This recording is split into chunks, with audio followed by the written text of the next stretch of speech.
the tomb and the disciples believing in a resurrection. Those are just facts that modern scholarship believe in. You know, it's only fringe scholars like atheists that just don't agree with that.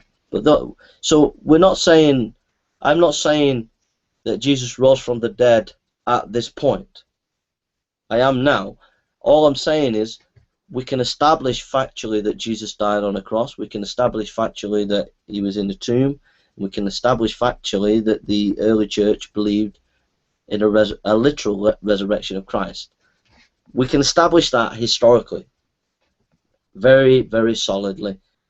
It's a certainty that that's historical bedrock, all right? And even if you disagree with me, you've got a big problem, because you're going to have to deal with E.P. Sanders and the rest of the modern scholarship that's around. But I've got to that by my method. And from there, I am now going to deduce certain things from these three simple facts. If our historical source material is early source, is reliable, and based on eyewitness accounts, fits the historical context, and accords with scholarship of most scholars, I conclude the following. Either the disciples were lying, but this makes no sense. Why lie? What would they gain? They gain no money, sex, or power, which people who start new movements are often after. If you were lying, why would you preach your prophet died a criminal? People would have seen this as silly. So why did they preach it? If they lied, the enemies could have just produced the body of Jesus, and that would have been them exposed. Why preach in Jerusalem? All of your lies would have been exposed in no time. How come no one recanted of these so-called lies? Those who said they saw the golden plates of the Mormon Joseph Smith, some recanted. But then again, the next possible hypothesis is that they were deluded, had some illusion or vision. If this is the case, why did they insist, and here's a point, why did they insist on a real resurrection? The disciples were defeated by Jesus' death. They had been beaten by this. They were not in a fit state to have visions or grief-induced illusions. As they were so disappointed, so lost, so shattered, they were in no mental state to be induced by such phenomenon. We see in the Markan text how Peter was a coward and the other disciples are a coward and run away. And we see even after during the resurrection, the disciples would not believe. So it's obvious that they were not in a mental state to have visions or illusions. They were just not expecting anything. They were so shattered and so broken that they were not in any fit state, and that's just what we get from the text.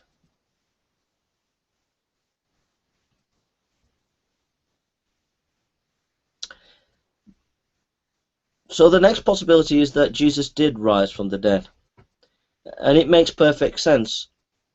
It makes perfect sense why Peter was a coward one minute and bold the next. It makes sense they put Mary as the first witness because she just was. It happened. It makes perfect sense the disciples did not believe Jesus rose from the dead, as they were crushed by Jesus' death and were not expecting anything.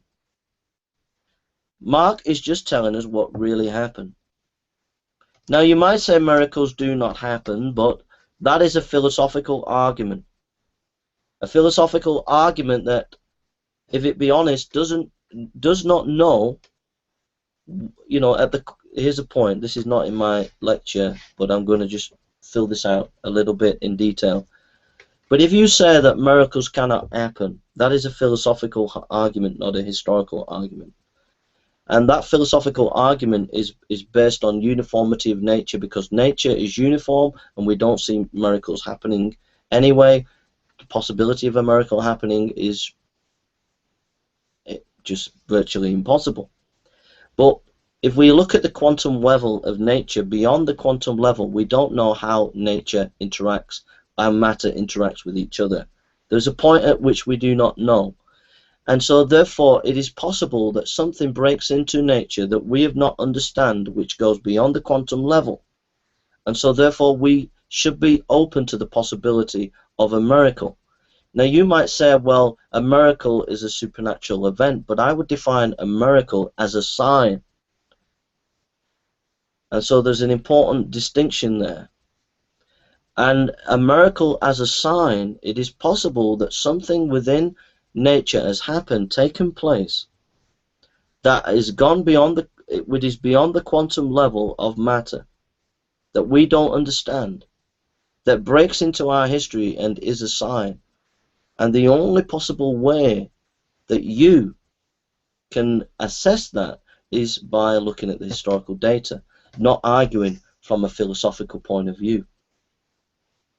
And it's interesting to note that there's only one person in history who's ever really honestly tried to investigate miracles in a real honest way with a criteria for assessing miracles, and that is David Hume. When David Hume assessed the miracles of the time of Pascal, he had 5 to 7 criteria of assessing miracles, and when he assessed the miracles amongst the French Catholics of Pascal's time, he found that the French Catholics' miracles actually fulfilled his criteria, but yet nobody became, Hume did not believe in miracles, even though the miracles fitted his criteria. The point that I'm trying to make is, if you're going to disprove miracles, you've got to disprove it on historical grounds. But nobody since Hume has ever, any atheist has ever come up with a criteria for assessing miracles. So there's a disingenuousness there from skeptics. They say that miracles don't happen, but they have not got the intellectual tools and criteria for assessing miracles on historical